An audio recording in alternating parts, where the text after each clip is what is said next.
আচ্ছা, আমরা সবাই তো সবকিছু শুনলাম। ও তো এরকম ছেলে না। ও কেন এমনটা করলো সেটা একটু জানি। ও কি বলতে চাচ্ছে? আসলে ও অভাবে চুরি করছে আর স্বভাবে চুরি করছে, এটাও তো জানা দরকার। হ্যাঁ ভাই, আপনার কথা তো কি ঠিক ঠিক কইছেন। কিনা? অবশ্যই অবশ্যই। হ্যাঁ মইনুল, বলো তুমি কি বলতে চাও? ভাই, আপনারা সবাই তো জানেন আমি একটা ভ্যান চালাই। আজ 1 মাসের বেশি হয়ে গেছে, আমার ওই ভ্যানের ব্যাটারিটা নষ্ট হয়ে গেছে।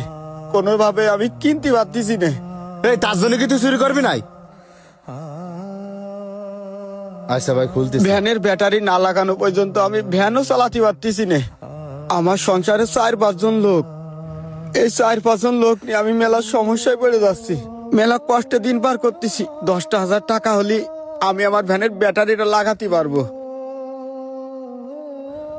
ঘরে আমার অসুস্থ মা, প্রতি সপ্তাহে মাঝজনই ওষুধ কিনা লাগে।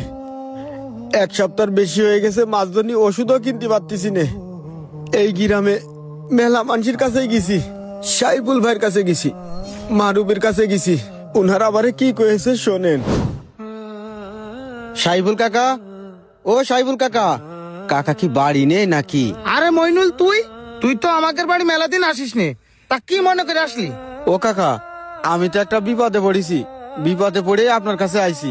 বিপদে পড়ে তুই আমার কাছে আইছিস? কি কি এমন বিপদ? কাকা, আপনি তো জানেন আমি একটা ভ্যান চালাই।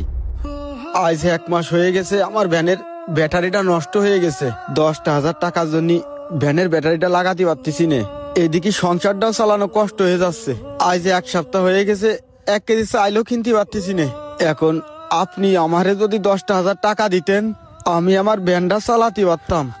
আর ভ্যান চালানোর পরে আপনার টাকাটা আপনারে দিয়ে দিবানে কাকা। টাকা তো মনে আমার কাছে আছে,